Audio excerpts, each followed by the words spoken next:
sebuah pulau indah di ujung Jakarta. Tetapi tak banyak yang tahu jika pulau ini memiliki sejarah dan kisah menyeramkan di baliknya.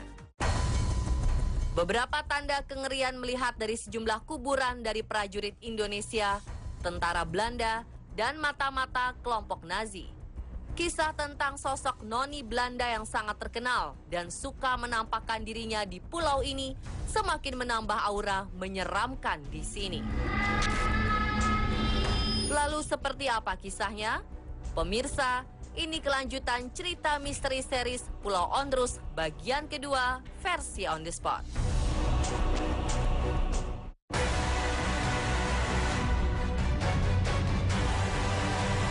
Selama masa penjajahan Jepang, Pulau Ondrus tetap menjadi pulau yang memiliki citra buruk.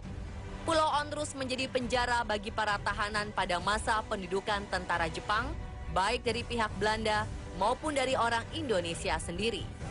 Tinggi barak penjara di Pulau Ondrus sekitar 1,5 meter dengan atap seng dan dikelilingi kawat berduri. Salah satu saksi kekejaman Jepang mengatakan suasana dan kehidupan di penjara kala itu sangat kejam. Tahanan yang membuat keributan atau tertawa keras akan dilempari granat tangan. Demikian pula tahanan yang melewati batas yang digaris kapur. Ia akan diborgol dan disuruh berdiri dari pagi hingga sore, diawasi dengan serdadu bersenjata lengkap. Masa pendudukan Jepang dikenal dengan kekejaman tentara Nippon. Ketika itu berniat untuk menghemat jatah makanan tahanan. Jepang lalu mengadu para tahanan di area gladiator. Area ini berbentuk lingkaran dan disekat bangunan beton semen.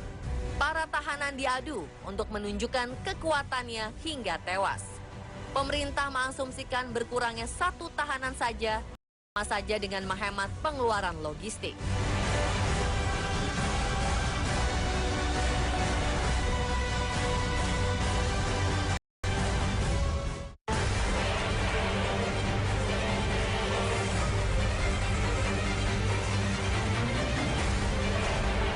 Pasca kemerdekaan Indonesia, tepatnya sekitar tahun 1960-an, Pulau Ondrus dimanfaatkan oleh pemerintah RI sebagai tempat karantina bagi para penderita kusta.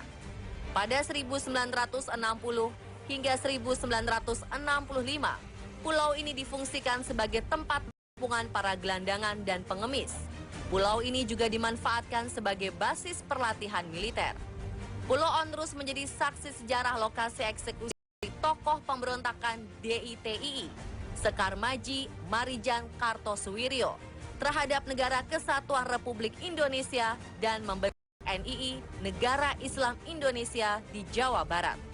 Konon, makam yang dikeramatkan di pulau ini dipercaya sebagai makam Kartosuwiryo.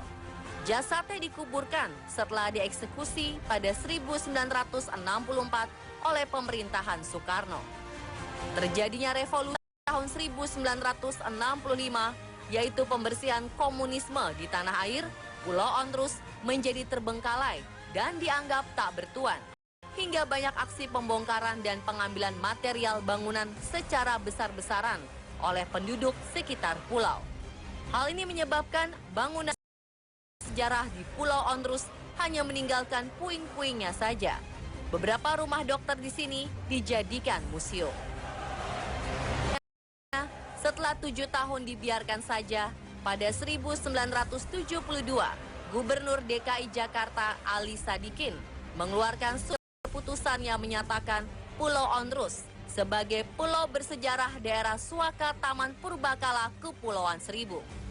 Adapun sisa bangunan masih ada antara lain bekas penjara, bekas rumah dokter yang dijadikan museum, gudang, kantor, reruntuhan bekas rumah sakit, bekas dermaga, dan pos penjagaan.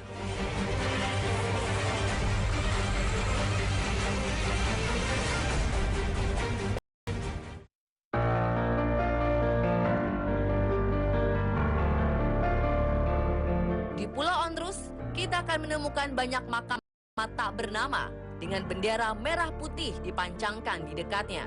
Kita juga akan menemukan pemakaman Belanda yang di tengahnya terdapat sebuah pohon berukuran sangat besar hingga menimbulkan kesan semakin menyeramkan. Konon, kompleks pemakaman